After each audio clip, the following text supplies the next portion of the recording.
Beyni bağrımız doldu yere.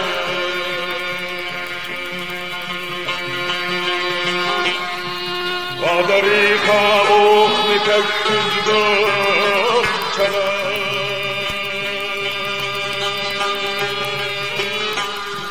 Şut beyni bağrımız doldu yere.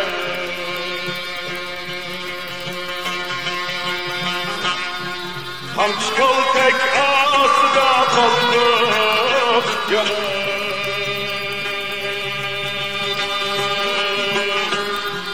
Hoş bilen sörem demek tüm bu itkala.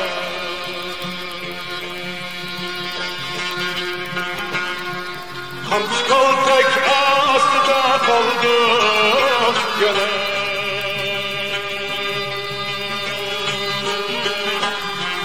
Hoş bilen sörem demek tüm koy kadar.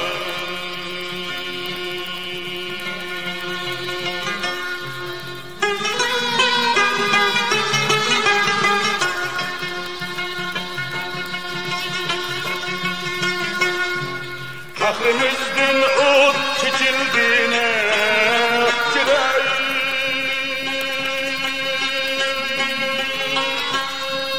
Kıpkızıl yangın kıtıl bir kan dalay.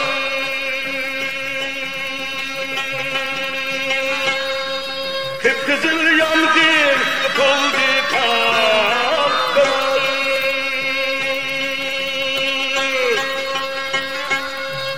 Köymedi yangın ısıtmak ne üçün biz balada mutlaka.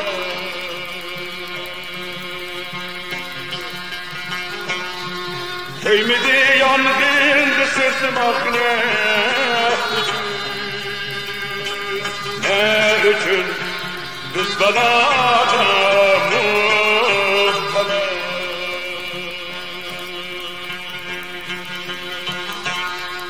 Endi bilsek ohli tek yüzlü çalar.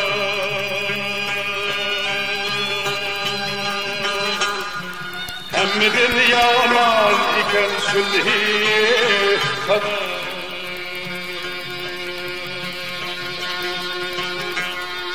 Kaderika ohli tek yüzlü çalar.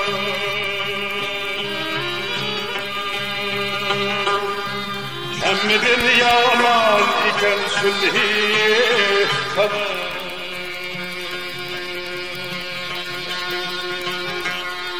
Hemmidin yaman iken sülhi kadar.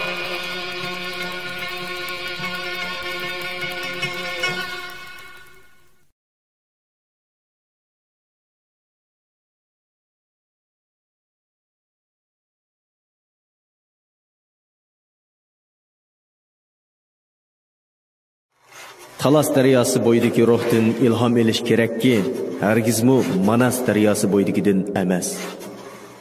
Ular Xitoylarni Sharq Turkistondan boshlab qo'g'lab, Saddichimning ichiga tiqvatgan edi.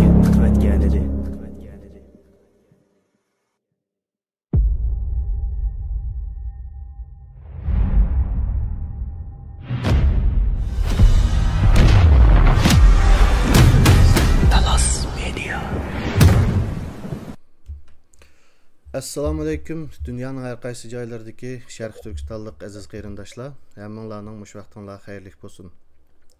Talas To'ri ekranining tunji qitimliq taqichishiga hammanglar xush keldinglar. Bugun Talas To'rining tunji qitimliq taqichishidak bu tarixiy minutlarni bir tarixshunos qarindishimiz bilan birlikda o'tkazganligimizdan biz nihoyatda mamnun. Bugungi tarixchimizning aziz mehmoni Türkiye Yeditepe Üniversitesi Tarih Bəlləri doktoranti Nureddin İzbasar qarindishimiz biz bilan birga bo'ladi. Assalamu alaykum Nureddin Bey, hoş geldiniz. Ve aleyküm esselam Dilyar Bey, hoş bulduk. Rahmet teklif kanallar için. Talas medyasının inşallah Şarkı Türkistan diasporası da ilimni, bilimni yaydıgan, milletimizi uyg'otadigan, kelajakka hazırlaydigan yaxshi bir media bo'lishini tilayman. Rahmat sizlarga. İnşallah bizden bu gayemiz şu. Bulup mu sizlerde kesip ilgilerinin, her kaysi sahanın ilgilerini, şu sahasıda doğruluk suallarını sorap, halkımızga burun anlamagan, burun bulmagan şekildeki bir yenice bir media kılış bizden arzuyumuz.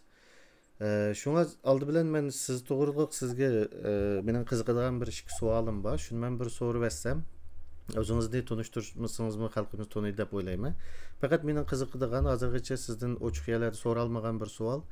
Sizning tadqiqot doirangiz qaysi? Ya'ni qaysi doirada tadqiq qilasiz tarixchilikda? Rahmat. Men dastlabda Turkiyaga chiqqan vaqtida shu Mimar Sinan Güzel Sanatlar Üniversitesining tarix fakültesi aspirantlık girdim. Bu yerden başlap biz Türkiye'de tarixni ayrış jarayonida Avrupa'nın ayrış şekli bo'yicha ayrıydı. Bu yerda bu dastlabki başlangıç devir, o'tir devir, yangi devir ve hozirgi modern devirde ayrı. Benimki Türkiye'deki aspirant maqalemni yazgan vaqtda yangi devir tarihi, yani yangi devir tarihi deganimiz Fransiyadagi Fransız inqilobidan başlap ta ki şu Osmanlı devrinin ahir devrigacha bo'lgan devirni o'z ichiga olgan bir devir. Bu yerda men yana bizningki Sharq Turkiston tarixiga tarafga qaydirib buni shu Yarkent xonligininki davridagi bir Chag'ataychi qo'lyozma eserini Türkiye türkçesiga tarjima qilib, buningki Yarkent xonligidagi o'rnini, Yarkent xonligi tarixidagi o'rnini tadqiq qilish orqali Yarkent xonligining tarixini bir o'tirib qo'ygan edim. Keyin 2016-yilda Sakarya Universitetida bir doktorluqni boshlab 2018-yilda iştahım qilib, bizning vatandagi ishlar tufayli yerim qoldi bu ish. Bu yerda mening asosiy tadqiqot qilmoqchi bo'lgan temam Yakup Bey'ning davri. Yani 2022-yildan boshlab bu oraliqdagi bizning Sharq Turkistondagi qirg'inchilik va boshqa ishlar tufayli to'xtatib qo'ydik. Keyin yangidan boshlash to'g'ri keldi. Yeditepe Üniversitesi'de başladım. Bu yerdeki temam yine o'xshashla şu İslam'dan burungi Türk tarihi ve İslam'dan keyingi Türk tarixida Türk umumiy Türk tarihi ikkiga bo'lamiz. Türk tarixiga kelgan vaqtida meniki İslam'dan keyingi Türk tarixinin, umumiy Türk tarixinin Sharq Turkiston Asiyanınki sharqi, yani Sharq Turkistondan boshlab Asiyaning sharqigacha biz buni Kansu, Ordos, Mongoliya, Sharq Turkistonni qo'shib buni Sharq Turkistonning sharqi deb ataymiz. Sharq Turkiston bir coğrafik namdan ziyade bu yer çoğuydu bu yerda. Menimki tadqiqot dair şu İslam'dan keyingi Türk tarixidan boshlab boshlandı ve birinchi qatimliq mavjud istilasi davrigacha bo'lgan davrni men asosiy shu nimaning ichiga ilg'liq. Sharq Turkiston tarixini markaziga qo'yib turib, buningki shohchilari va Mo'ng'ullar va bu ishning ichida Manjulardan burun Ming sulolasi, Xitoylar va Sharq Turkiston coğrafiyasiga ta'sir ko'rsatgan bu butun tarixiy jarayonlarni nima qilib qilganda mening asosiy nimam İslam'dan keyingi Türk tarihi ve bulupmu Mongol imperiyasidan boshlab birinchi qatimliq mavjud istilasi davrigacha bo'lgan bu davrdagi Sharq Turkiston, Xitoyning shimoliy qismi va Mongoliya qo'shilib bu coğrafiyaning tarixini tadqiq qilish. Hamda bizningki xalqimizga nisbatan nimani tadqiq qilib ko'rsatmoqchi deganda bu yerda asosiy nima Sharq Turkistonning tarixi yani. Tadqiqot doiram bu. Biz Sharq Turkistonning o'zida tarixni Xitoylarninki bo'lib bergan shakli bo'yicha sinfiy kurash modeli bo'yicha bu Avrupa'da dastlabda shu shaklda boshlanib keyin o'zgardi bu Sovet ittifoqininki o'tirib qo'ygan bu ibtidoiy davr, qulluq davr, kapitalistik davr, sosyalistik davrda en oxirgi kelib kommunizm davrida bu shaklda bo'lib buni sinfiy munosabatlarninki sinfiy kurashlardan bo'ldi. Bu bo'lish faqat bir siyosiy bo'lish bu. Bütün meselelerni sinfiy kurash shaklida bo'lish. Bizning o'zimizning ham Sharq Turkiston tarixininki metodologiyalik nuqtasidan bo'lgan vaqtda yine Türkiye'nin bo'lish shakliga o'xshamaydi bizning amaliyotda. Türkiye'de İslam'dan burungi Türk tarihi, İslam'dan keyingi Türk tarihi deb ikkiga bo'lingan bo'lsa, mencha Türkiye Xazar dengizininki, ya'ni Kaspiy dengizining sharqidagi rayonlarning tarixini, yani Xitoygacha bo'lgan, Xitoyning Sadichingacha bo'lgan tarixini Moğol imperiyasida bu burungi tarix ve Moğol imperiyasidan keyingi tarix deb ikkiga bo'lishga kerak deb qarayman men. Agar undaq bo'lgan vaqtida meningki tadqiqot doiram nima bo'ldi deganda, Mo'g'ul imperiyasi qo'shilib, Mo'g'ul imperiyasidan keyingi Xitoylarningki, ya'ni Manjularning birinchi qatim Manju istilasi, ya'ni 1755-yilgacha bo'lgan tarixni deb qarasak bo'ldi mening tadqiqot doiramda. Unda olsa hozir mening endi qilsak, magistrlig'ingiz Yoqub Begning davri. Magistrlikdim Yarkent xonlig'ida davri dizilgan bir Chag'ataychi asar, Tarixiy Kashgar deb Chag'ataychi yozilgan bir asar, 1696-yil. Bu orqali Yarkent xonlig'ining siyosiy tarixini yozdim. Tamam. Doktor, agar periodikasi davom qilgan bo'lsa, uningdagi maqsadim Yoqub Beg davrini qilishdi, ammo oraliqda men 3 yil o'tib ketgan bo'lganligi uchun u doktor maqolasi boshqalar tomonidan yozilib o'tibdi. Amerikada bir maqola yozildi. Shu uni qo'yib hozir endi Mo'g'ullar bilan Sharq Turkistonning va Xitoyning munosabatiga doir bir maqola yozyapman. Tamam, demak, ya'ni sizning hozir birinchi qo'l, hozir sizning tadqiqot doirangizni anlaganda, mening kallam kelgani, sizning birinchi qo'l material ko'radigan tillaringiz bugungi Uyg'urcha, Chag'ataycha, Xitoycha, Turkcha, inglizcha, Mo'ng'ulcha bilsiz demak. Mo'ng'ulchani o'rta saviyaga yaqin bilaman. Ya birinchi qo'l material ko'ra olasiz. Ko'ra olayman, ha? Ya'ni qarindoshlar kim bilan gaplashayotganimizni bilib nim qilaylik. Ya'ni tadqiqot doirasi sababli, ya'ni 6-7 xil tilda birinchi qo'l material ko'ra oladigan bir tarixshunos qarindishimiz Nuriddin. Bo'lib mo'ylaqa ostiga tarixdan ahkam kesadigan bir qarindoshlar va inkas yozganda. Oldi bilan kimning, ya'ni qaysi saviyadagi odamning kimdan gaplayotganini bir o'ylashaylik qarindoshlar. Chunki bundaq narsalar odamni tonish va bu odamning qaysi xil materiallarni ko'ra oladiganligini bilib turib gapirish insonga haddini bildirdi qarindoshlarim. Shuning uchun men haqiqatan bu tadqiqot doirangizni men Yoqub Beg deb bilatdimki, ammo hozirgina anglab men kallamga kelgani shu, ya'ni siz az deganda 6-7 xil tilda material ko'rsiz degan gap. Bu yerda shuni tushunishim kerak, endi bu manbalarning tili bilan hozirgi akademik tadqiqotlardagi ishlatiladigan tadqiqotning tili ikki masala. Manbalarning tili davrlarga qarata o'xshamaydi masalan. U agar to'g'ri ko'rsangiz manbalarga kelsak, shu temani kiribsiz. Texnik tafsili kiramiz. Unda qolsa qarindoshlar, Nuriddin qarindishimizning tadqiqot doirasini, qaysi doirani tadqiq qilganligini bir bildik. Unda qolsa Nuriddin Bek, mening birinchi savolim, tarix degan bu narsa nereden başlandı? Tarixning bir başlanış nuqtasi bormi? Agar de başlanış nuqtasi bor, nereden başlandı deydigan shu bo'lsa, tarixdan burunqi davr deydigan ish bormi?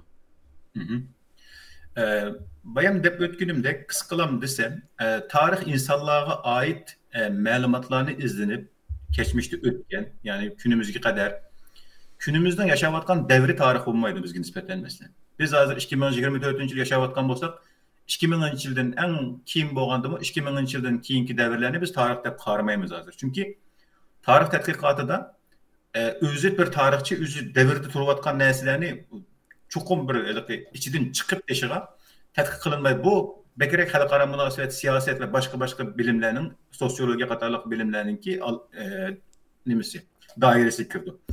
Endi tarixda biz xalqimizning tilda umumlashib ketgan bundaq bir narsa. Mening tarixim yoki millatimizning tarixi yoki vatanimizning tarixi yoki insoniyatning tarixi degan vaqtimizda bu yerda bir mujmal bir uqum bor. Ammo akademiyada bu tarix degan narsa aniq belgilangan bir narsa. Ya'ni ramkalar aniq belgilangan, doirasi va cheklamasi aniq belgilangan bir bilim, bir ilm doirasi bu.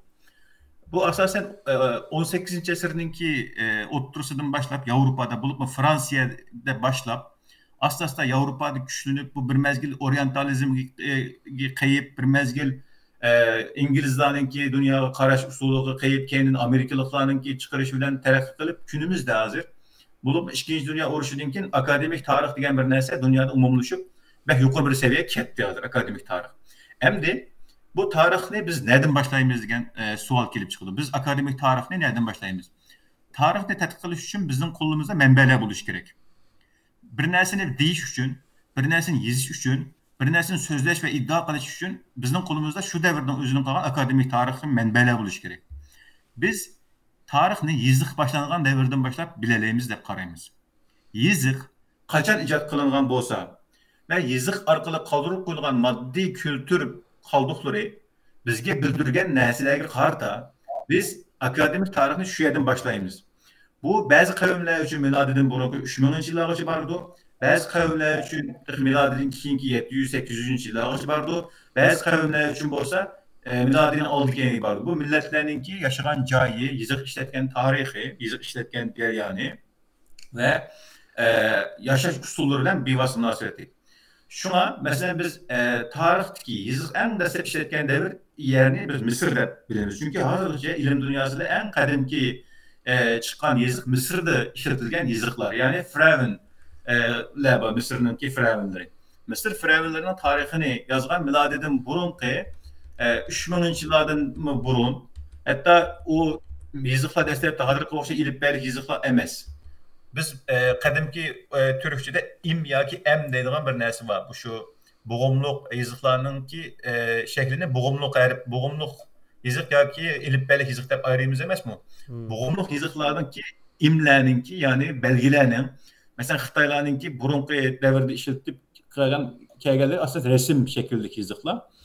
İnsaniyetin en dastlab işletken yiziqlarımı asasen degidek resim şekilde buldu mesela. Nereden dersen resmini sizdi.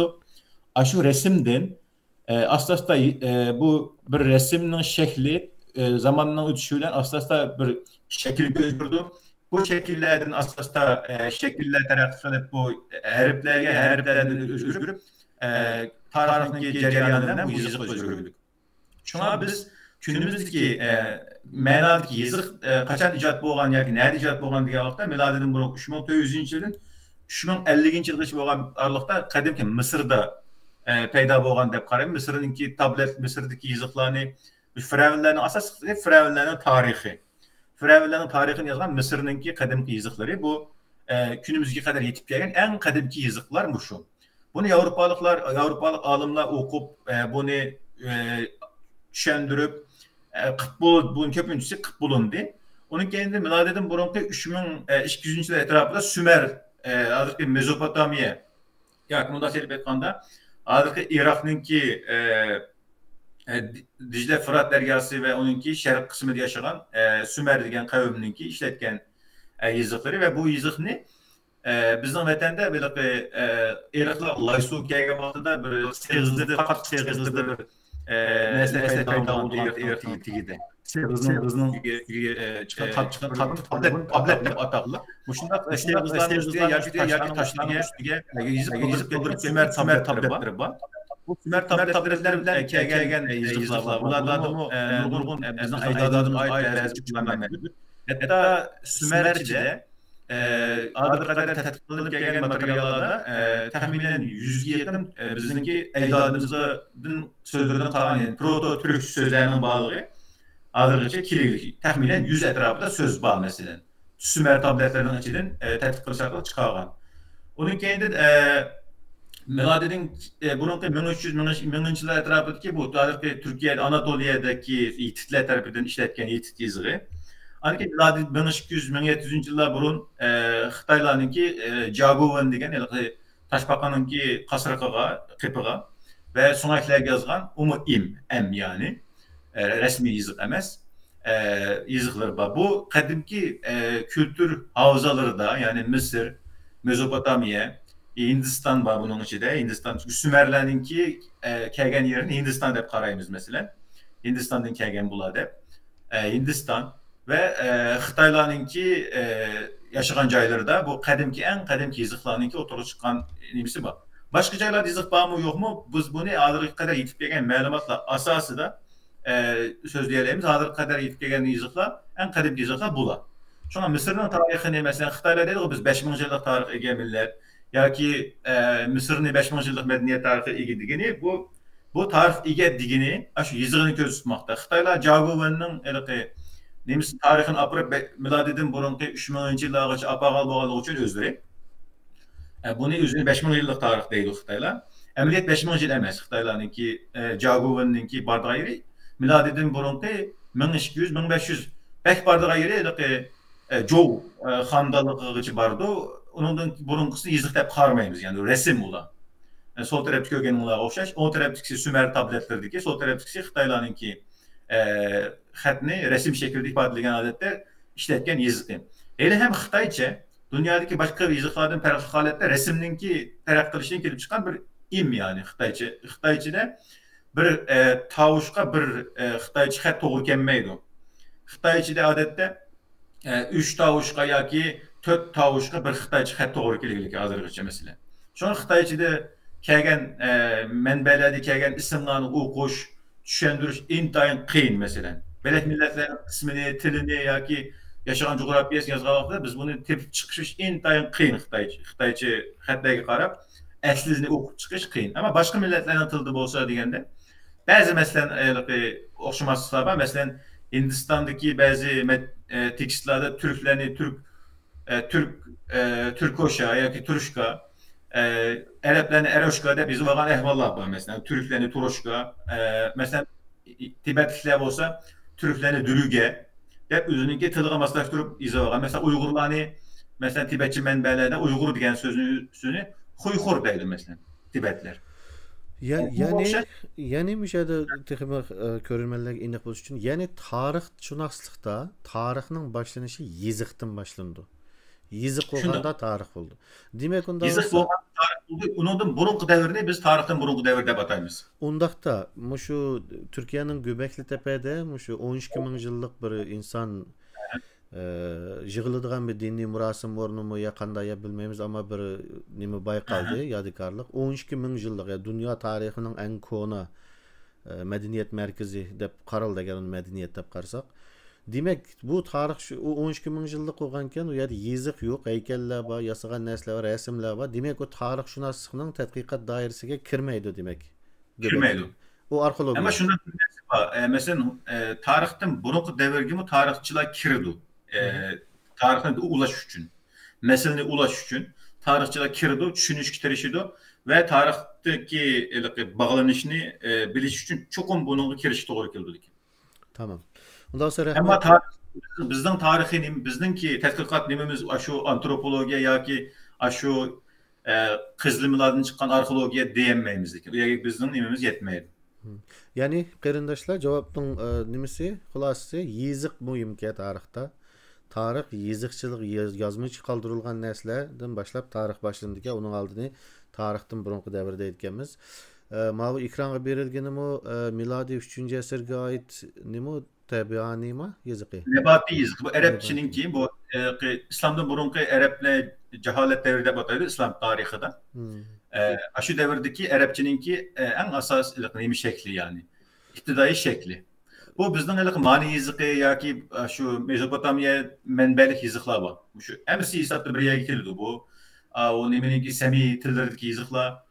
Uni tartibga kelsak, yine bu bir Misrninki yeziqi berib taqiladi degandek. Ma yenidikisi diqqatim tortdi, en qadimki Türk yeziqi deb abide. U biz en qadimki Türk yeziqi qancha yillik tarixiga? Asli manbalarda mana bir mazmun bor. Bu İkinci Köktürk Hakani devrinde, İkinci Köktürk Halığı devrinde, yani 552 630 devri birinci Köktürk devri, 681 740 aralığı ikinci Köktürk devri, 680'den keyinki devirde şu bir Tibetçe yoki Sanskritçe bir metinle, Nirvana Sutra degan bir metinle Türkçe Köktürk devrinde Köktürk yeziqiga tükülgenligi yoki tercüme kanalı to'liq manbalar da bor. Tamam. Ama Nirvana Sutra'nınki Köktürkçisi bizge yetib kelmagan. Biz bildiğin en dastlabki men Türkçe yeziq kelgan, bizning tilimiz bilan kelgan narsalar Mangutaşlar bilan keldi bizga. Mushu sol taraf ko'rinib turgani, mushu Mong'oliyadan tepilgan Choyur degan yerdan tepilgan Choyur Mangutashi. Bunun tarihi 680, milodidan keyinki 680. Altı bet İslam, altı quruliq bir kichik bir narsa, bir askarninki bir Köktürk askarinin Hakan'dan yine kelganligi to'g'ri, uningga qo'shilgani to'g'ri bir qisqa bir metin. Asas bizningki asosliq bizning Türkçe, bizning ajdodimizning o'rtaq yeziqlardan boshlanadi deganda o 8-asrga ketadi. 730-720 dan keyinki ikkinchi Köktürk xalqidan keyin tikilgan bilgi qolgan Mangutashi, Kültegin Mangutashi qatorliq Mangutashlar, keyindan Orxun Uyg'ur xalqi davrida tikilgan Moyunchur qolgan Mangutashi qatorliq Mangutashlar. Bu bizning tariximizda chiqqan eng dastlabki yeziqlar bu shular. Tamam. Ama bizim tariximiz bu yerden başlandı degende bizim tariximiz bu yerden başlamaydı. Bizim tariximiz İran'ın mənbələridir o. Bizim tariximizə aid mənbələr var, Hindistanın mənbələridir var, Xitay mənbələri var, Tibet'in mənbələridir var.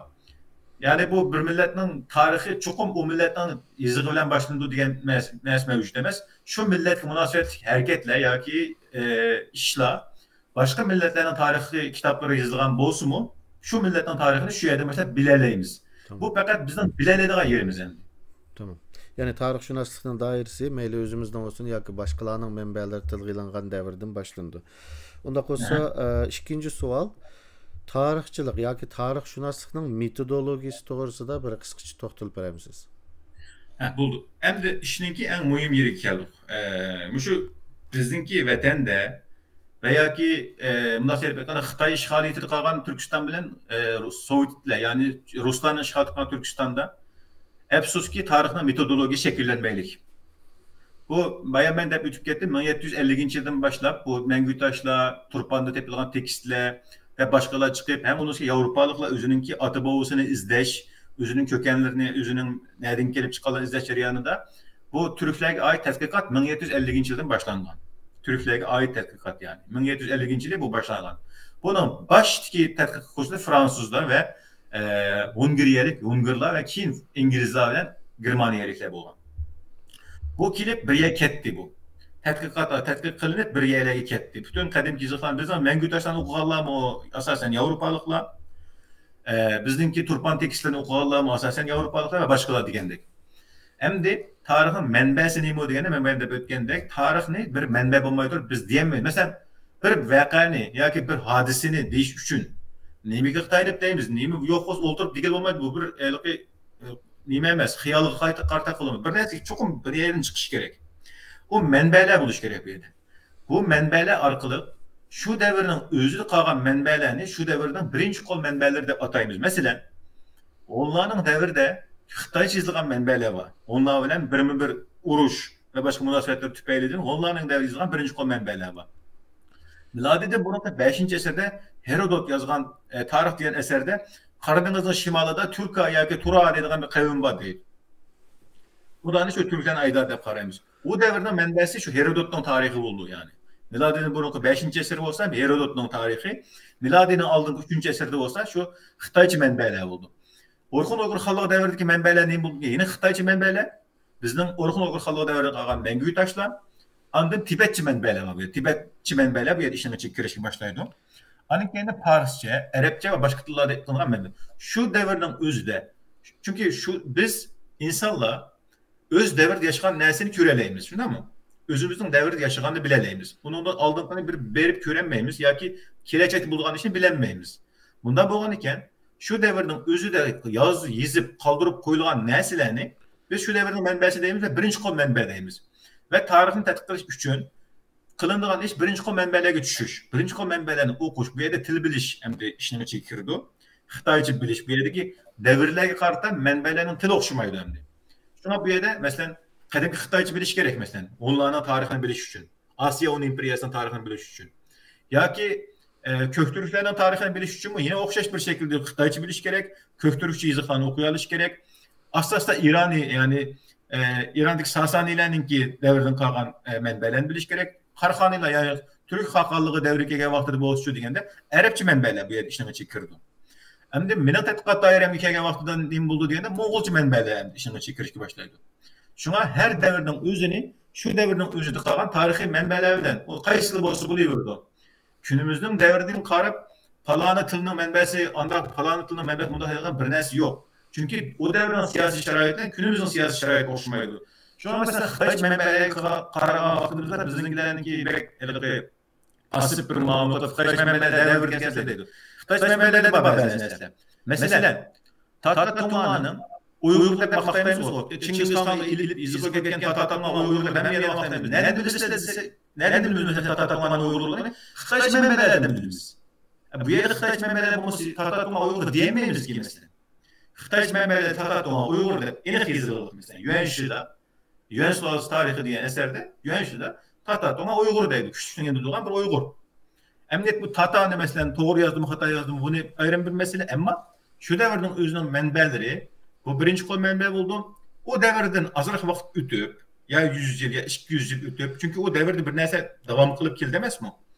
200 yıl, 100 yıl ötkəndən keyinki dəvir yazılған mənbələr bu tarix qiymətiga bular ikinci kol mənbə deb atıldı. Məsələn, Köktürk xalq dəvri yazılған əsərlər, məsələn, Şin Tangshu bilan, yəni Yeni Tangnamə bilan Konu Tangnamə hər ikisi Tangsular yıkılğandan keyin yazılған əsərlər bular. Xitayının tarixi nemisi də məndə. Bir xanadallıq örülgəndən keyin başqa bir xanadallıq çıxıb ötüb ketgan xanadallıqdan tarixini yazıdı o Xitaylar. Tangshu degəni şu Tangsular dəvri yazılған nəsə emas bu. Amma Tangshu'nun yazılan yazış jarayonida Tangsular dəvri yazılған əsərlərdən faydalanıb durub bir kitab ekildi bular Xitaylar bunu. Bütün Xitay 24 tarixinin həmmisi aşında. Ming sulalısının tarixi Çin sulalası dəvri yazılırlar. Ming sulalası aldırılıb, örülgəndən keyin bunu Çin sulalası çıxıb, Manchular çıxıb yazıdı. Bu dövlətini qolğa alğandan simvolu Xitayda.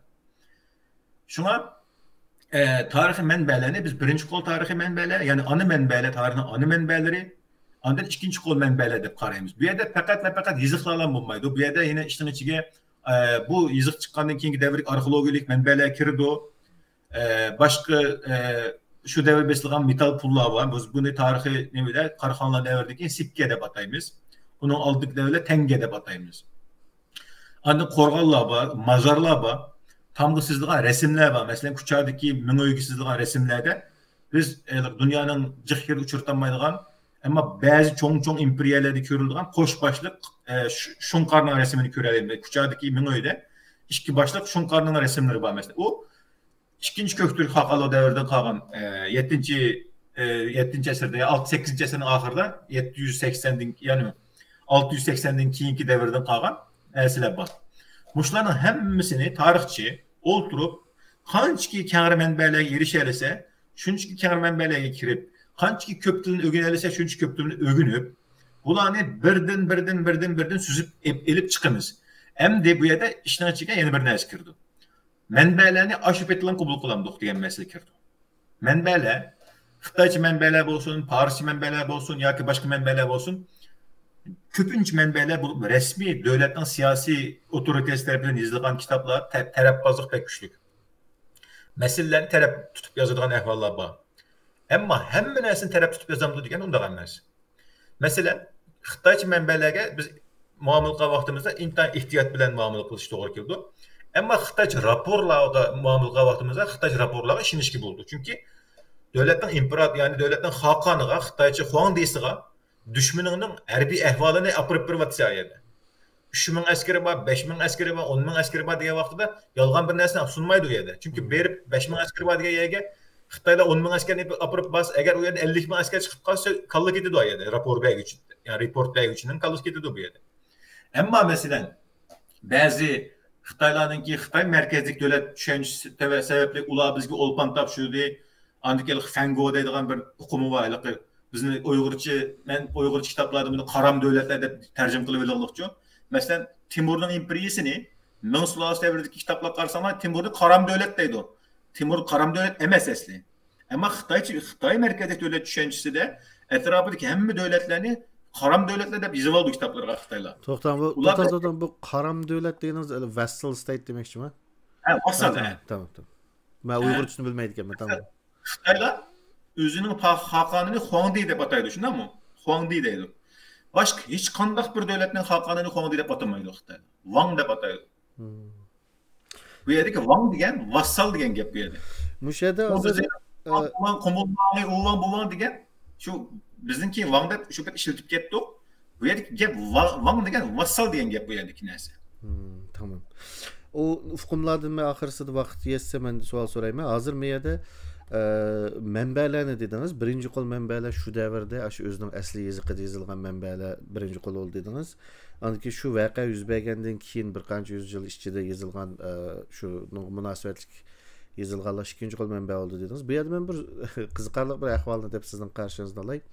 Yəni bizdən Uyğur tarixçilərdə yoki Uyğur tarix münazirələrində mən bir nərsəni anlab heyran qalman yəni. Məsələn deydi Oğuz namıda Oğuzxan Toğurluq mandaq degan. Demək Oğuzxanның aşı dini Oğuz namıda deyilganligi üçün bu nəsə ras deb o'ylaydigan ish bor. Ama mening bilishimda, men tarixchi emas, ama mening bilishimda agar Oğuzxon tarixdagi haqiqiy shaxs bo'lsa, millatdan 200 yil burun yaşagan Mataxon bo'lish ehtimoli bor. Ama Oğuz nomi birincisi mening bilishimda Ediqut Uyg'ur davlati vaqtida yozildi, ya'ni Rast Oğuzxondan 900 yildan keyin. Ondan keyin mening bilishimcha Qarxonlar davrida bir yozildi, ondan keyin bu Çağatay davlati vaqtida bir yozildi, deymi 3 nusxasi bor, deymi mening bilishimcha, xato ustolar. 2 nusxasi bor. 2 nusxasi bor ama yani bu eserni bizning tarixchilarimiz va yoki odamlar bir hayajon maqolasi yozgan vaqtida birinchi jumladala Oğuz nomida Oğuzxon mandaq dedi deb boshlaydi, ama u eserning u odamdan 900 yildan keyin yozilgan eser ekanligidan xabar yo'q. Onda bir mesele var. Bu bayağı tarihinki menbelerin diye vakti biz dedik ki yazıklık menbeler dedik. Ağzaki menbeler demedik. Bu yerdeki rivayetle, efsaneler, mitoslar yani iposlar bunlarınki tarihi menbe bulanmaydı bunlar. Hiçbir konuda hiçbir yerde bunlar tarihi menbe bulanmaydı. Ama tarihinin məlum kırıntıları yani məlum bir kartinaları işte saklanıp kalan buldu bunun için. Oğuzxon'un kimliğini hiç kim bilemeydi. Mümkün emez. Oğuzxon kim olursa Mete deyimiz bir nemile kopup Moğollar kopup Çingizxon deydi. Aslında Oğuz namının iki varını yarattı var bizde. Birisi Kadim Uygur yazılgan bir nuskusu. Bunun da Oğuzxon Müslüman emez mesela. İkinci varyantında Oğuzxon Müslüman. Bu Oğuzxon'un Müslüman varyantı kimge okşaydı degende Sultan Satık Buğraxan'a okşaydı mesela. Bu yerdeki hikayesi. Ama Oğuzxon Kadim Uygur yazılgan Oğuzxon hakikaten tarihteki kimge okşaydı desem Çingizxon'a okşap kaldı. Çingizxon'un askeri hareketlerine etrafındaki neyse okşap kaldı. Çünkü rivayetle elbette Çingizxon'dan burun mu bu rivayet buluş gerek. Mesela Çingizxon'dan burun bu rivayet buludu. Çingizxon kelgende bu Çingizxon'un işçileri işi ketilip gitti bunun içine. Bunun aldığımız devirde kaçandan başlandığı, nereden başlandığı bilemiyorum. Fakat bildiğin nesimiz neymi o degende bu yerdeki bazı knowledge yani bazı malumatlar içindeki. Karlılıkların ismi kanda koyuldu. Qaysi şehirlerin ismi öttü bu yerde. Digendek malumatlarını işletelim. Oğuzxon'un Batur Tanrıkot yoki Çingizxon va yoki Sultan Satık Buğraxan deb onu biz işletsek bu yerde ne bo'lmaydi. Yana bir ikisi mesela bizning vatanda bek ko'p uchraydigan nimalar var. Mesela şeceriler var. Mesela Sultan Satık Buğraxan'ın tezkirisi var mesela. Buğraxanlar tezkirisi degan tezkiriler. Bunu da mesela Sultan Satık Buğraxan'ın qanday Müslüman bo'lganligini tushundirdi bu yerda. Biz tarixte Sultan Satık Buğraxan'ın qanday Müslüman bo'lganligini bu şejeriga qarab referans edip bunu manba qilib ishlatmaymiz. Bu yer bizim işletilen nersimiz nima? Sultan Satık Buğraxan qancha yoshida Müslüman bo'lganligi bu yerda. Deydi 12 yoshda Müslüman bo'ldi deydi. Kim Müslüman qildi deganda bu yerda Ebu Nesir Samani deydi. Ayetlarda bu yerda tarixin sırrı chiqqan vaqtda ba'zi semovulluq narsalar var bu yerda.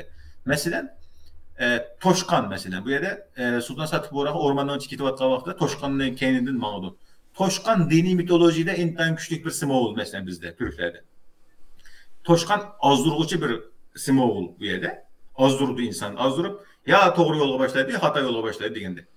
Yoki bo'lmasa mesela To'g'liq Temurxonning shajarisi var mesela. Bu shajarlarning hammasi bizga tarixning ma'lum kartinalarini sunup beraydi bizga faqat.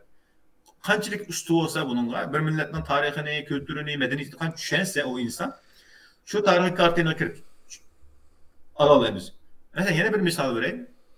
Çintimir Batur dastanı var mesela bizde. Şuna mı?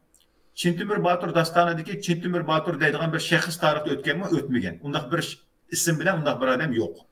Yani hazırlıkça bir tarihi menbede Çintimir Batur deydiğen bir insan yok. Ama Mektumsula deydiğen bir insan var. Mektumsula kim o degende? Mektumsula Üveyisxonning singlissi mesela. Çağatay xalqının, Şərq Çağatay xalqının ki Xaqani Üveyisxonning singlissi. Hakikaten Üveyisxon Moğollar bilan o kadar köp uruş oldu ki tarixte. Dastan buluşqa layık bir uruş endi. 71 qatımı yoki 73 qatımı uruşup bir qatımda yengen çünkü. Tarixte. Şunda bo'lgandan keyin bu bir dastonga aylanib ketgan bo'lishi mumkin. Mektumsula şunun singlisi ve en ahirgi yengilishida Mektumsulani berdi. Moğollarga şunun bilan bu belki şu şekilde rivayetlanıp ketgan. Yani rivayetlerini biz bir dersini yazıp, bir metinni yazıp, bir makale yazıp falan rivayet deb alanmaymiz yani. Bu şekilde işletiş olmaydı rivayetlerini. Tamam. Yani birinci kol, ikinci kol menbelerini işletişte yani tarihçilikning özünün süzüdüğün funksiyalarının, qaidalarına bağlılığını his qildim. Undaq bolsa, bu da sualım.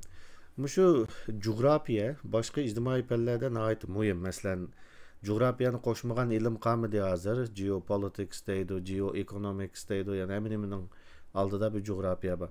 Undaqda tarix ilmidir. Tarix ilmidir mi? Coğrafya qaramsizlar, coğrafiyaviy tarix yoki tarixiy coğrafya deydigan bir hukm mavjudmi tarixshunoslikda? Elbette. Bir milletning yoki bir rayonning yoki bir davlatning tarixini tadqiq qilish uchun coğrafiyasiz tadqiq qilib bo'lmaydi. Coğrafiya bo'lmay turib hech nima qilib bo'lmaydi. Chunki o milletlarning yashash alaydiligi, qilingan urushlar yoki ko'chishga o'xshash cho'ng hodisalar shu coğrafiyaningki shart va sharoitlar bo'yicha ilib beriladigan narsa. Ilqi tarim og'zisi degan xaritani ko'rsatsangiz, men shuning ustidan so'zlab mangay. Sen bunu çok ayet kıldılar mı Tekin Bey? Mesela qarsanlar, bu yerdeki coğrafyanın alaylığı pek yaxşı köstü birilgen bu xaritada. Mesela xaritanınki şu bilsizlar o zaten on taraf şərq, sol taraf g'arb, üstün taraf şimal, asıl taraf janub deb qarıldı xaritada. Şərq tarafı qarsanlar Xitoylarninki yaşagan joylarini ko'ralaysiz. Yeşillik, tuzlanlik ve yeşillik. Bunun da ütüplük etkenliği klasik Xitay çigrasının çıkımız ve igizliklerden başlanan, talıklardan başlanan Mongoliya igizligi, kendiden Kansu, Ordos tüzlanlığı bilen billah, Şərq Türkistan'ın cenubuğa ve şimalığa geçilen yollar var. Ancak Şərq Türkistan'ın çıkıklık etkenliğin keyin Kazakistan yaylaklarından başlayıp ta ki Ukrayna'nın ki şərq geçip olsanlar tüp düz yol. Ukrayna'ya berip bakan karındaşlar belki bilişenler mümkün. Ukrayna'nın bir uçudun Odessa'dan başlayıp ta Romanya'ya geçip alsanlar bir tağ mı uçurmaydı. Tüp düzlük yol. Bir tüz yerde yaşayan kaviminin tarihi bilen tağlarının içinde yaşayan ya ki ormanların içinde yaşayan veya ki igizlikte yaşayan kavimlerin tarihi birbirine okşumaydı. Şərq Türkistan'ın tarihini tədqiq qilish üçün, Şərq Türkistan'ın bulup ötken tarihi vəqələrin ki sebebini düşünüş üçün, tarihi mənbələrinin ki digərlərini yaxşı düşünüş üçün çoxum tarix şu yer şəklini, coğrafiyanın yer şəklini yaxşı düşünüşümüz gerek. Qaranlar. Şərq Türkistan'ın eğizi şərq tərəfə tarım avzasından başlap köknür qarab eçiqlik. Şimal tərəf mi? Mongoliyaya qarab eçiqlik. Amma Şərq Türkistan'ın cənub tərəfi, qərb tərəfi və otturusu tağlar bilan to'salgan. Bunun da qandaq bir strategik bir narsa o'tirish qildi deganda, Şərq tərəfdən keladigan har qandaq bir kuchlik bir askeriy kuch Şərq Türkistan'a tez surat kiralaydi degan gap. Amma g'arb tarafdan kiralaydi deganda yo'q. Shuna ayliqi divan lug'ati turkda chiqadi, İskender Zulkarnayn kelgan vaqtida Türk xalqini, Uyg'urlarni avatdi degan bir hikoya bor. Aşağıya kalsanlar İskender Zulkarnayn'in kelgan shu bizim vatanning g'arb janubiga to'g'ri keladigan bakteriya degan yerga kichiklik bo'la. Uning g'arbiga, uning sharqiga o'tolmaydi. U tog'lardan o'tmak unda oson emas. Endi Arablar Emeviyle Mavera Nehri'nin ağa vaqtidimi tarihi tabiiy degan bo'lishni deydi bu Qashqarning ağan Emeviler. Ama Emeviler ağan bo'lish notayin. Yani şu bizim vatanın çigrasıgacha keladi yani Aqsu tarafga, atrofdan Aqsu chegarasigacha, janub tarafdan Qashqar va Toshqo'rg'onning chegarasigacha kelgan bo'lishi mumkin. Bu taraf o'tolmaydi. Ammo sharqdan kelgan kuch deganda o'lsana bo'ldi. Masalan, Manjular ta şu alriqim şu xaritaning eng sharqiy shimol tarafiga qarasanlar, şu nimada Yaponiyaning uch tarafiga qarasanlar bir yeşillik bir yerlar var bu yerda. Manjularning ati bobusi bu yerdan chiqqan. Ta u yerdan chiqib, davlatini qurib, keynidan Xitoylarni ishg'ol qilib, keynidan Tibetni ishg'ol qilib, keynidan Sharq Turkistonni ishg'ol qildi. Manjular. Sharq Turkistonning atrafiga o'tdimi deganda o'tolmadi. Chunki u yer boshqa bir tuproq, boshqa bir u yerdagi konjunktür, u yerdagi coğrafya boshqa bir konjunktür, boshqa bir coğrafya degan gap. Shuna bir millatning tarixini tushunish, o millatning masalan totemlarini yoki o millatningki falsafasini yaratılışını yoki yaratılış dastanidagi ba'zi narsalarni tushunish, u millatning ong, tushuncha, qimmat qarashlari qatorli narsalarni tushunish uchun qarasanlar, coğrafya o kadar muhimki, İbn Haldunning degan gapi bor, coğrafya qadardir deydigan. Şərq Türkistan üçün o kadar uygun ki, belki dünyanın hem yeri için uygun buluşum natayın bu sözünü. Hazırki şaraitte belki natayın. Ama tarihte coğrafya kaderdir deydiğanga %100 düşürgen bir coğrafya olsun, o olsun Şərq Türkistan.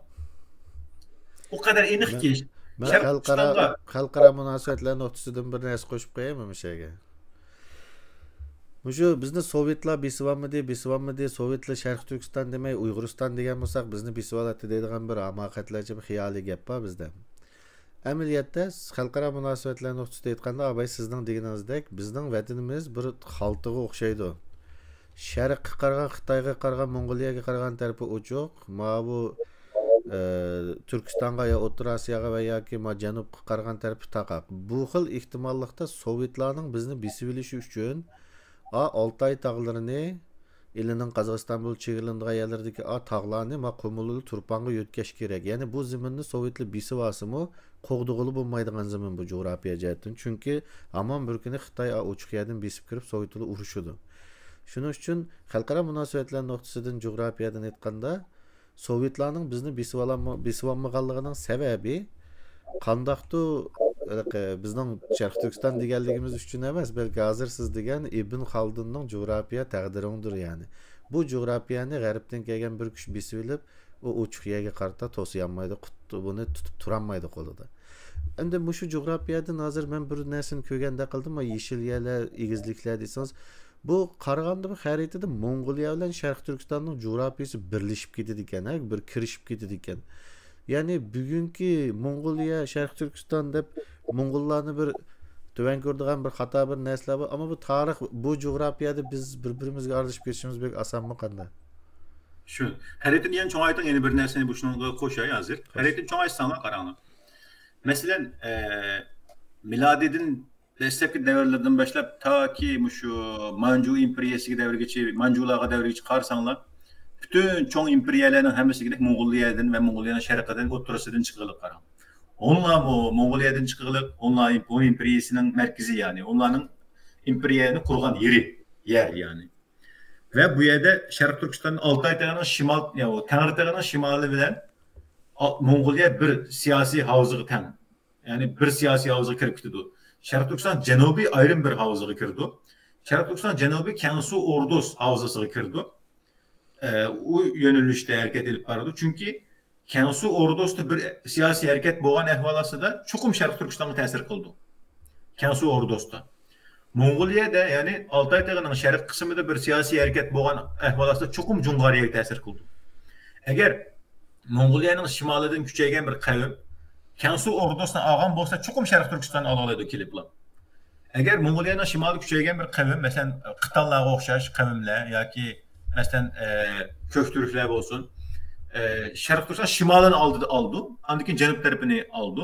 Onlar olsa, onların dastlabki çıkan yeri Kansu Ordos rayonları boğaşkan, onların en Xitaylar bilen cedel kılgan yerleri Şərq Türkistan'ın cenub tarafı mesela. Küçadan başlanan bir uruşlar var.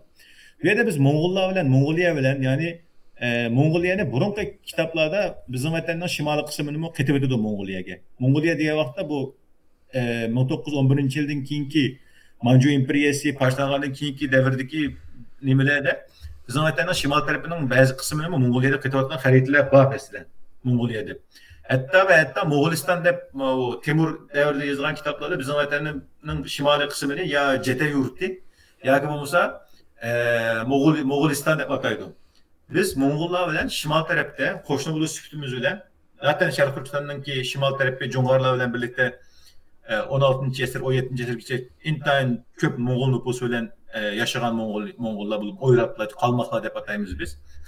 Şərq Türkistan'ın şimalının taqdiri asasen Mongoliyanın taqdiriyle o'xshaydi tarixda. Şimalda asasen güçlük siyasi hakimiyeti asasen gelen şimal taraftan kiligilik mesela. Çoğun siyasi hakimiyetleri karşısında. Fakat bir Yarkent Xanlığı tariximizdeki onun kelip çıkan yeri cenub taraftan kelip çıkırdık mesela. Yarkent Xan'ı ameliyat dedikken sürüştürüp gelse o mu Çingiz Xan'ın evladı ve boğalık için otorite şu şekilde kurululu. Ama onun başka çoğun siyasi hakimiyet Uygurlar, Köktürkler, Siyampiler, Tabğaçlar, Hunlar hepimizi sınav sanıp ekersek dünyaya taralgan yerleri asasen şu Mongoliyanın şimali, Şarkı Türkistan'ın şimali, Altay Tepe bilen Tengri Tepe oturuşudaki bu coğrafya. Bu yer çünkü garip tarafta müdafialanışga intayin yaxşı yerler bu. Bu yerde intayin köp nüfus köpüydü bu yerde. Şuna şu tağlarının ağrısından intayince kavim çıkan ki her 100 yılda bir Avrupa'ya 100 minglarca köç ketken bu yerden. Şuna bizden tarihimizde köç intayin çoğun bir hadise ve intayin mühim ayrılmaz bir kısmı tarihimizin köç. Uygurlar Orhun Deryası Vadisi'deki siyasi merkezini taşlap Şarkı Türkistan'ın şimal tarafı geldiyse o öyle seherep gidip kopup gitsen acısı yok. Şarkı Türkistan'ın şimalı bilen Mongoliyanın Ötüken Vadisi bir coğrafyaya gider aynı vaxtıda. Şuna bu kenar coğrafyayla köçünün ya kavimler köçünün ki bir ortak ceryanı, ortak makanı bu ya. Mesela bu ya karşısında mavi haritede mesela Türk kavimlerinin ki köçüş haritası belirlenen bu yerde qaysı devletlerinin nereden çıkan karşısında asasen de gidek şu kuyuk serif rengden ifade edilen caylar kadimki Türklerin proto Türklerin yani Türk ismi çıkıştan burunki Türklerin ata babasının yaşayan cayları da parıldı ilim dünyasında, tarih dünyasında. Bununla Şarkı Türkistan her zaman dahil. Mongoliyanın ki oturuş kısmı için olan yerler dahil. Hazar Denizi'nin şimali, Karadeniz'in şarkı tarafı, Ural Altay Tağları ve Kazakistan Mavrevun Nehri'nin bir kısmı katarlık caylamı dahil bununla. Bunun içi kirip gitti. Sonra bu yerde Gocunup, Xitaylar biz küçük geldi dedi, küçük gelsek Akbuludu, Kökbuludu, Uygurlar yok dedi, deyişten hacit yok. Bu Xitaylar yasaplayan felsefenin içi kirvanmay mı? O halkara dünyavi tarih literatürünün içinde durup mu? Tarihimizin bilgili buludu bu yerde. Sonra bu yerde Mongoliyanın ki Ötüken'deki Orhun Derya Vadisi'deki siyasi hakimiyetle Eşbalık ve Turpan etrafı küçük kilişini bu yerde o küçük geldi dedi, Xitaylar okşa kep kıldı dedi, bu yerde sekrep yetişten hacit yok bu yerde. Aşağıya okşaş bir şekilde umumi Türklerinin yani bütün Türk kavimlerinin ana vatanının bir parçası bu yerler. Başka yerden başka bir yer küçük gelgen ehval mevcut demez.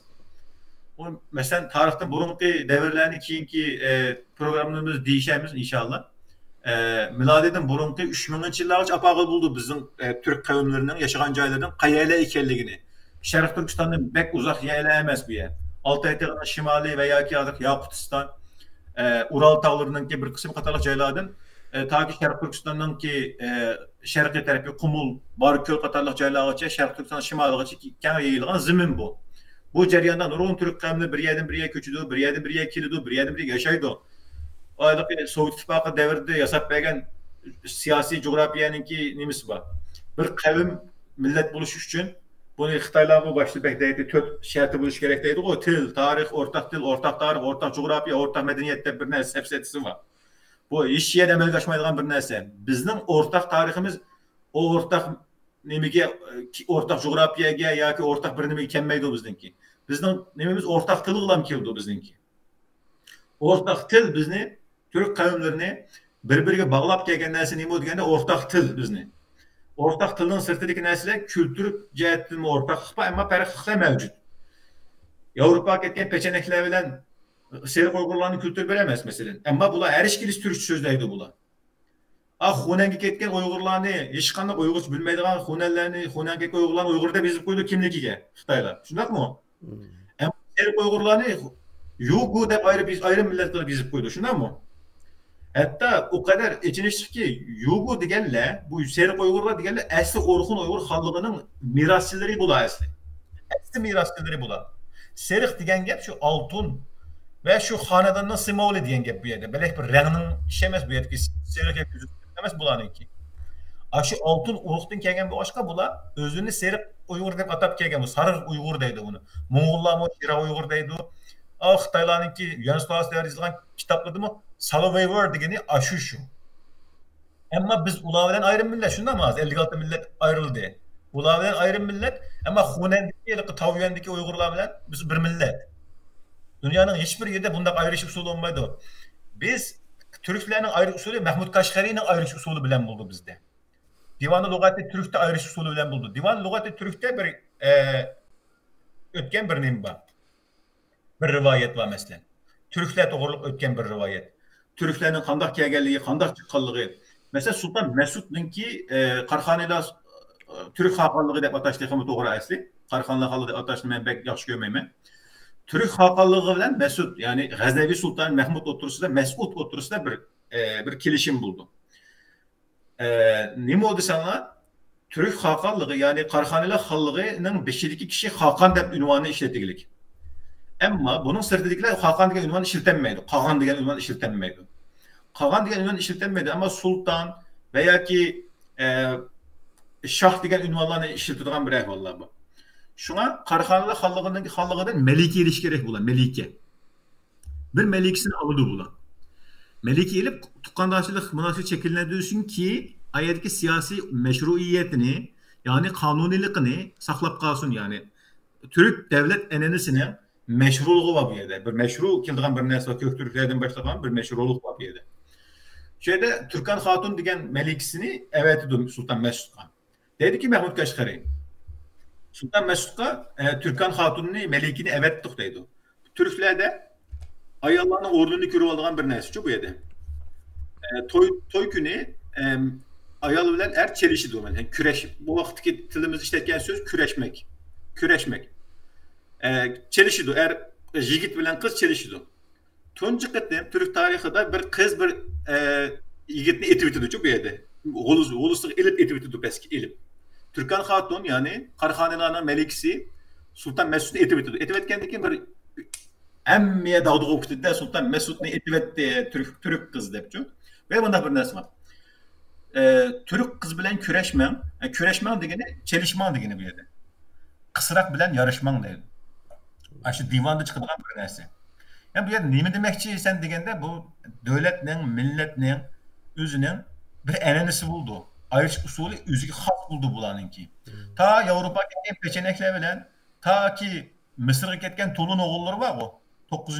8. esirle ketken Tulun oğulları keyin ketken Memluklarını tatip hemmesi özünü Türk de bataydı. Şundak mı?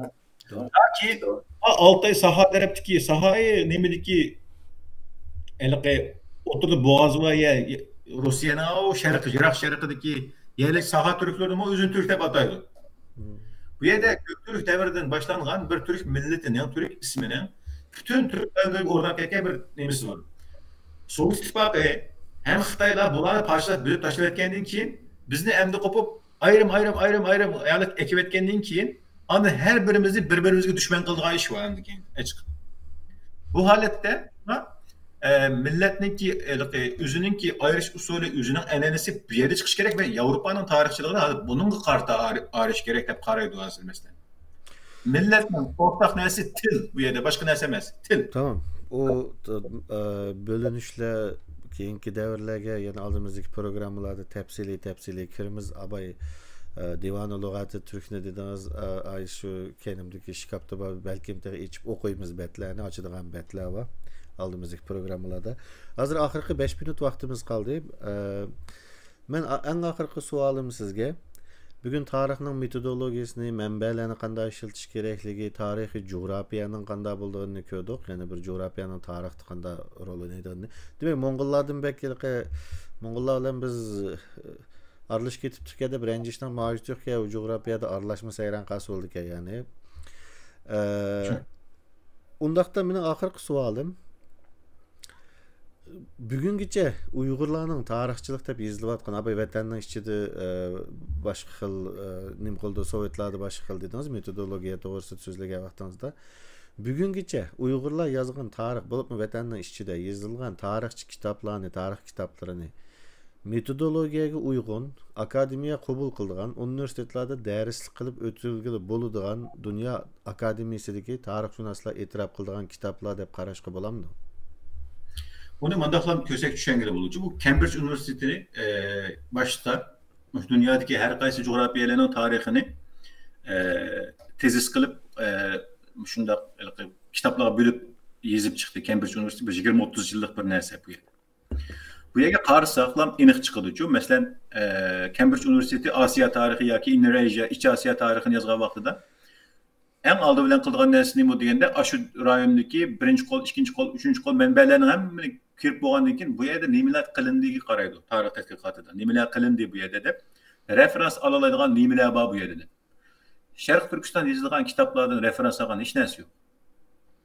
Çünkü Şərq Türkistanda, əgər Şərq Türkistanda şunu desək bir az haksızlık olub qalishi mumkin.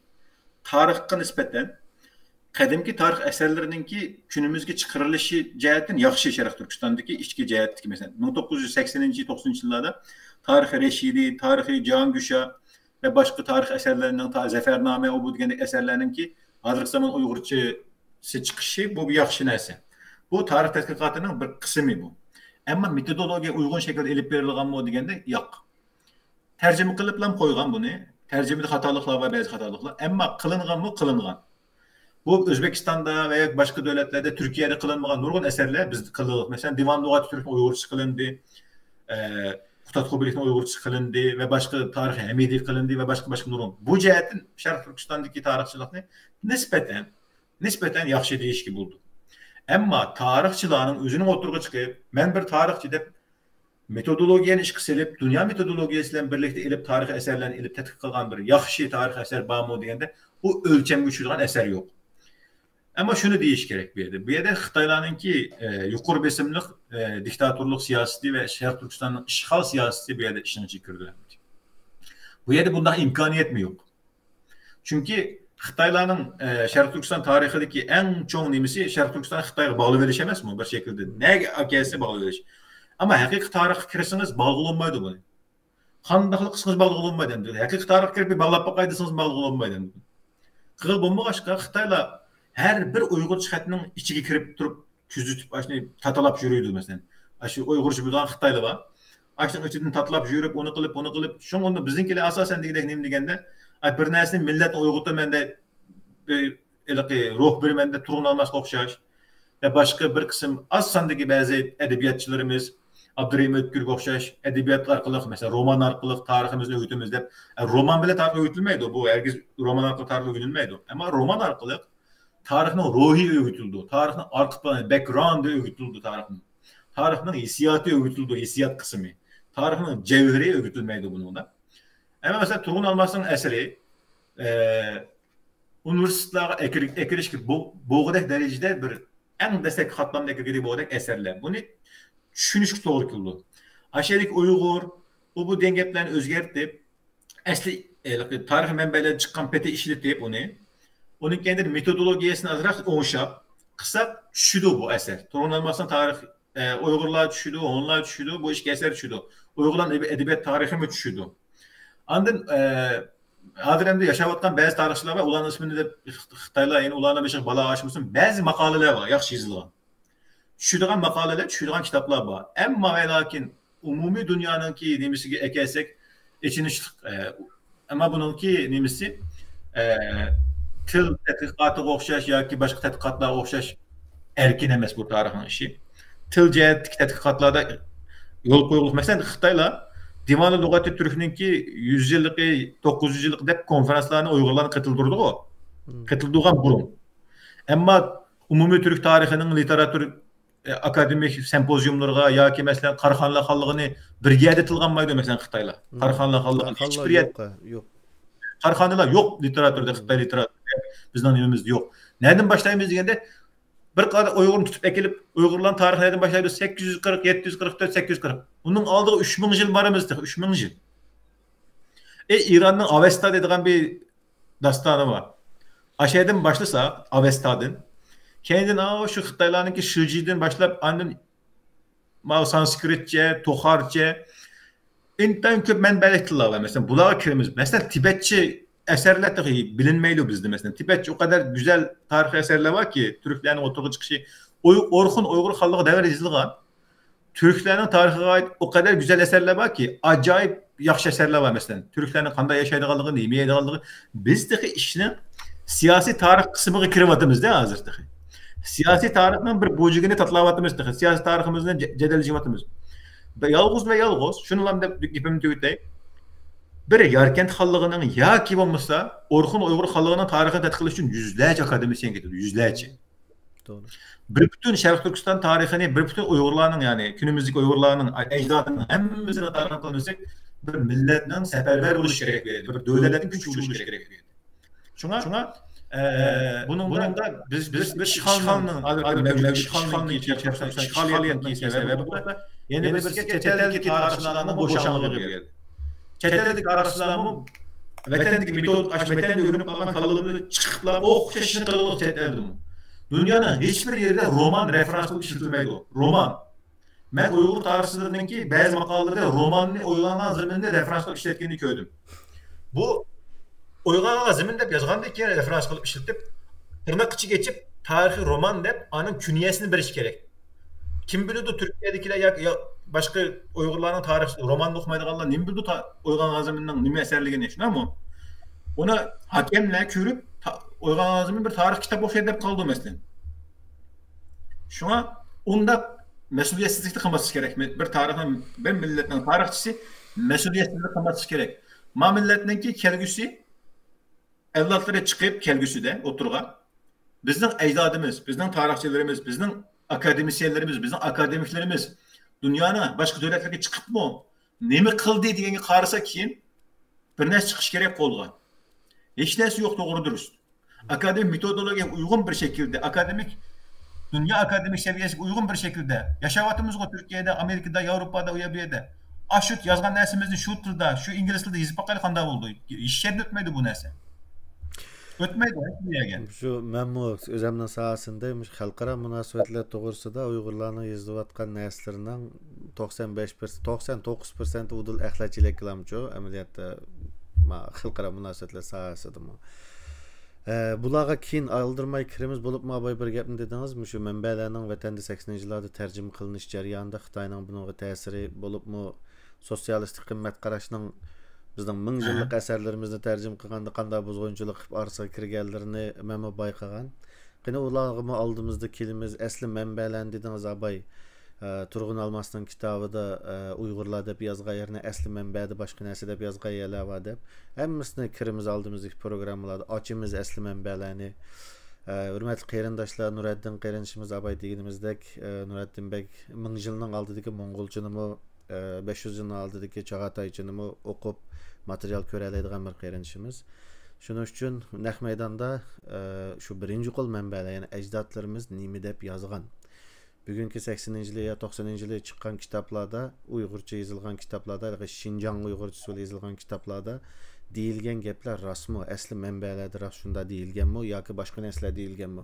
Asli manbalarni ko'ra oladigan tarixchi do'stimizdan birisi yinimizda hamma manbalarni oldimizdagi programmalarda ochimiz. O'qiymiz, ajdodlarimiz nimalarni yozgan, 80-yillardagi tarjimalar to'g'rimi, xatomi? Yoki o'ttirda o'ynalgan o'yinlar bormi va bu o'yinlarda kimligimiz to'g'risidagi o'yinlarga ulushamda bo'lar. Buni oldimizdagi kunlarda ko'ramiz. Bugun vaqt munosabati bilan programma mishada oyoqlashadi. Naq bir soatga nim qildik. Ya'ni bizning muajiratda, bizning Talas ekranining, Talas to'g'ri ekranimizning yana bir g'oyasi muajiratda 1 soatning ichiga sig'dirib programma tugatadigan bir kultur yaratish mediachiligimizda.